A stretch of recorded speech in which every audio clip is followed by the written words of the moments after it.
يا هلا ومرحبا. يا هلا مرحبا فيكم في بودكاست حياة ميمونة. أنا ميمونة اللي تحاول دايما تفهم ليش الأيام تمشي بس بعضها يقرر يعاند. في يوم تقعد من النوم أو تصحى من النوم كل شي يكون طبيعي، بس تحس بشي ثقيل على قلبك. لا في خبر يزعل، ولا في موقف صار، ولا حتى في شي واضح، بس تحس إنك مو بخير. اليوم بنتكلم عن الشعور الغريب، هاي الشعور اللي يمر علينا بدون انذار ولا تفسير، بس يخلينا نقول ليش اليوم ثقيل وليش أنا مو أنا. يعني تعرفون الإحساس لما تقعدون وكأنه شي ثقيل قاعد على صدركم، نفس صخرة مثلا، ما في حد زعلنا ولا في شي صاير، بس كأنه في غيمة فوق روسنا. هاي الغيمة السوداء مالت الرسوم المتحركة، تعرفونها، اللي فيها برق ومطر. حتى الكلام يصير ثقيل وكل شي تحسونه ما له طعم. هالإحساس غريب بس وايد ناس تمر فيه. أول شي، مو لازم كل شي يكون له سبب. أوقات نصحى من النوم، نفتح عيوننا وكل شي حوالينا طبيعي، الغرفة نفسها والليت نفسه، وحتى صوت الإيسي أو المكيف على نفس الرتم. بس في شي مو طبيعي، كأنه في غيمة واقفة فوق القلب، شعور ثقيل بدون عنوان. وهني تبتدي الحوسة، نقوم نسأل نفسنا إيش فيني؟ ليش متضايقة؟ أكيد في سبب. نقعد نفتش في مخنا كأننا نفتش شنطة سفر في المطار. تذكرت شي زعلني، أحد قال لي شي أمس، في شي نسيته، انزين في شي خايفة منه مثلا. وإذا ما لقينا جواب نبدأ نحس بالذنب ونقول ما يصير أنا أكون كذي، المفروض أكون ممتنة، عندي أشياء حلوة. بس الصدق أحيانا ما يكون في سبب. إيه، ما في شي واضح يشرح هالشعور، بس هالشي ما ينفي وجود الشعور نفسه. الإحساس حقيقي، يعني صدقي، حتى لو ما قدرت تشرحه أو ما لقيت له شرح. مو شرط كل ضيق يكون له تفسير، ولا كل ثقل يكون له قصة حزينة وراه. أقول لكم سالفة. مرة قعدت من النوم، المزاج كأنه تمثال زعلان، ما أقدر حتى أبتسم، مالي خلق، كل شي ضايقني. قلت أكيد صاير شي، خلني أرجع أقرأ الرسايل، يمكن أحد زعلني. رجعت، فتشت، فتحت المحادثات، حتى شفت سجل الطلبات في المطعم. قلت يمكن نسيت أكل أمس، بس لا، بشركم كليت ألزم على المرء بطنه. آخر شي قررت يلا خلنا نقوم خلاص نصحصح نشرب قهوة نعدل المزاج. قلت يمكن الكافيين يعدل لي مزاجي ويضبطه، ولكن اللي صار خلاني أنفجر بموال بدقيقتين دموع. سويت لي ذيك القهوة المزبطة على الآخر، اللي حسيت خلاص من ريحتها أنا صحصحت. وليش ما أكب القهوة على ثيابي؟ أخيس شعور، وصدق انفجرت حزتها، بس مو من القهوة، لأن المزاج كان مش ولا بد، ومحتاج سبب بسيط عشان ينفجر. فهمت بعدها أن مشاعري ما تحتاج مبرر، تحتاج سماح، مساحة، وقت تمر فيه. وانت بعد، أو انتي بعد، إذا صحيتوا في يوم وحسيتوا بثقل، لا تضغطون على نفسكم وتدورون أسباب، ولا تحكمون على شعوركم كأنه لازم يبرر نفسه. انتو في النهاية إنسان، مو آلة تحليل، والإنسان يمر بموجات، بعضها معروف سببها وبعضها تمر بس. والشي الثاني إن المقاومة تزيد الثقل. وتعرفون شنو أصعب من اليوم الثقيل؟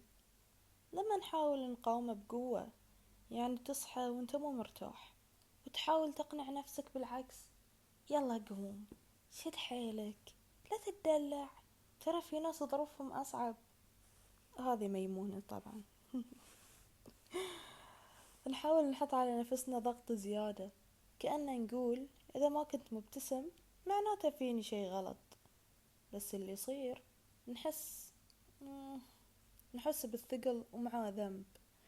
يعني مو بس متضايقين، بس نحس إن ما نستاهل نتضايق أو ما نستحق إن احنا نتضايق. وهاي أكبر فخ نوقع فيه أو نطيح فيه، لأنه وبكل بساطة كلنا نمر بأيام ثقيلة، وإذا حاولنا نمثل السعادة أو النشاط نزيد الحمل على قلبنا بدل ما نخففه. تخيلي معاي، لبستي لبس مرتب، حطيتي ميك اب، رشيتي عطر حلو وطلعتي، بس تحسين انك من داخل كأنك لبستي قلبك بجامة النوم. قلبك راقد تعبان ما يبي يشارك. المشكلة مو انك طلعتي او تزينتي، المشكلة انك قاومتيه وما سمعتي.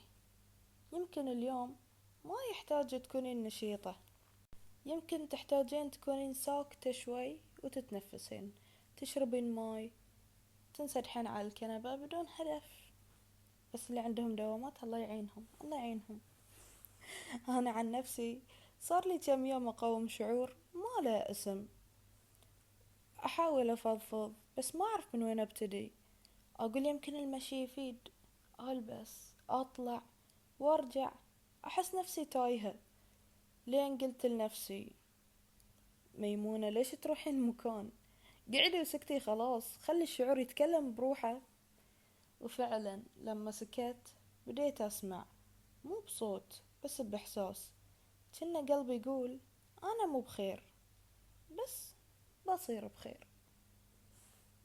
والشيء الثالث أن الأشياء البسيطة تحفر أثر كبير. أوقات نعتقد أن الحل لازم يكون كبير، يعني إذا يومي ثقيل لازم أروح البحر، أو أقعد أسوي تمارين في البيت، أو أتكلم مع معالج نفسي. وهذه كلها زين، بس أحيانا الحل بسيط أكثر مما نتخيل. خل أقولكم عن أشياء جربتها وخففت علي وايد. أول شي المشي بدون هدف، أطلع بس أمشي، ولا أفكر وين بروح ولا كم خطوة، بس أمشي. مرة مشيت نص ساعة ورجعت، ما انحلت مشاكلي بس أحس إن الغيمة خفت شوي. مرة مشيت من أم الحصم لسترة بدون هدف. لأنه ثاني شي ممكن تتأمل السما، يمكن تقول شو الحل ذي، بس والله عجيب.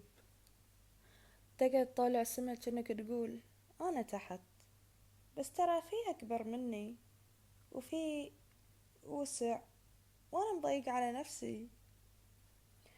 ثالثا الفضفضة، مو شرط فضفضة مرتبة. أحيانا أيوة تلفوني، أفتح النوتس وأقعد أكتب أنا تعبانة، ما أدري ليش بس تعبانة، ما أدري شنو أبي، بس أبي أختفي شوي، بس أكتب وبدون ما أرجع أقرأ.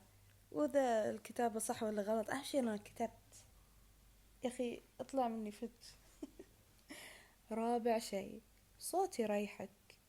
مرة كنت متضايقة وسمعت بودكاست في شخص يضحك من قلب، ما فهمت عن شنو يتكلم، بس ضحكته كانت مثل الحضن، وهالشي بالنسبة لي كافي. خامسا شمة حلوة، ريحة عطر تحبونه، ريحة صابون، ريحة قهوة. حاسة الشم عموما تسبق القلب في الأمان والطمأنينة. جربوا كل واحد منهم، بس مو عشان تتخلصون من الثقل، جربوا كأنكم تقولون لنفسكم أنا معاك، بهدوء بدون ضغط بدون استعجال. نروح للمحور الرابع، الناس حوالينا بس مو دايم يفهمونا. أصعب شي بتمر فيه لما تحس بثقل وتكون حوالين ناس، مو لأنهم سيئين، بس لأن أغلبهم ما يعرفون شلون يتعاملون معاك بهاللحظة. يعني مثلا تحاول تقول مالي خلق، يردون عليك ليش الصاير، قل لنا لا تكتم، تكلم طلع اللي في قلبك، وانت ما تعرف شنو صاير أصلا. أو تقول ما أقدر أطلع اليوم، ودي أقعد بروحي. يقولون ها زعلت؟ إحنا سوينا شي؟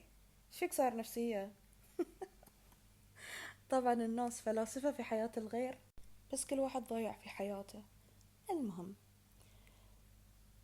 وهني تبتدي من جديد، تحاول تطمنهم انك مو زعلان منهم وانك تحبهم، بس ودك تبعد شوي عشان تقدر تحب نفسك شوي. مرة واحدة قالت لي: ميمونة انتي دايما تضحكين، وش فيك اليوم؟ قلت لها: حتى اللي يضحك له قلبي يتعب، ولا لحظة يبي يسكت فيها. المشكلة مو في الناس ترى، وايد منهم نيتهم طيبة، بس مشاعرنا مو دايما لها ترجمة واضحة.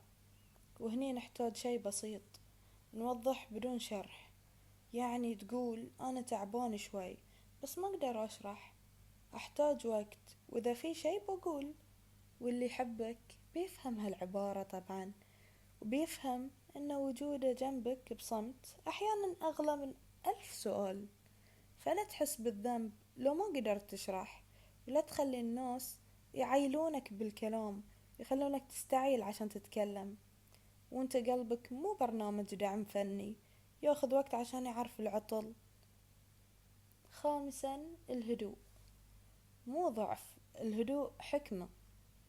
الناس دايما تربط النشاط بالقوة، يعني إذا ضحكنا واشتغلنا وطلعنا قالوا قوي واصل ما يوقف. بس إذا سكتنا وسحبنا وتحاشينا الزحمة قالوا ضعيف ومتغير مو مثل قبل. بس خلوا أقول لكم شي من القلب: الهدوء مو ضعف. الهدوء أحيانا هو القوة اللي ما حد يلاحظها، هو اللحظة اللي نرجع فيها نعيد ترتيب روحنا. تعرفون لما تطفون التلفزيون بعد زحمة الأصوات، تحسون أول دقيقة في فراغ، بس فراغ مريح. نفس الشي يصير فينا لما ننسحب شوي. أنا دايما أحب أوصف الهدوء إنه مثل فاصل إعلاني، مو لأنه نهاية، بس لأنه فرصة نرجع نكمل بحلقة أقوى. وانت إذا حسيت إنك ساكت غايب شوي، لا تخاف، يمكن هالغيبة هي اللي بتسمعك صوتك. ولا تسمح لأحد يقلل من قيمة سكوتك، ترى مو كل كلمة تنقال، وبعض الكلام لازم ينسكت له عشان يصير له معنى. وصلنا للختام، خلك خفيف على نفسك مثل ما تبي تكون خفيف على الناس. وهني نوصل لنهاية حلقتنا، بس يمكن بداية راحتك. اليوم الثقيل مو دليل على الفشل، ولا على نقص، ولا على شي غلط فيك. هو بس يوم مر وراح، يمكن يرجع، بس كل مرة بتكون أقوى. علم نفسك تقول: أنا اليوم مو بخير، وبكرة يمكن أكون. وخلك خفيف على قلبك مثل ما تتمنى الناس تكون خفيفة عليك. إذا حسيت بالضيق لا تحكم على نفسك، ولا تقيم يومك من إنتاجك أو نشاطك، قيمة من شجاعتك إنك قاومت حتى وانت تعبان. تذكر دايم: الغيمة ما تمطر طول الوقت، والشمس ما تغيب للأبد، وانت ما راح تبقى بهالحالة حتى لو حسيت انك معلق. واذا سمعت هالحلقة وانت ثقيل، اتمنى تكون كأنها حضن صوتي لك، يقول لك انا معاك بهدوء، بدون ضغط، وبمساحة آمنة. كانت معاكم ميمونة من بودكاست حياة ميمونة، اللي تحاول دايما تلقى النور حتى في الأيام الغيم. مع السلامة.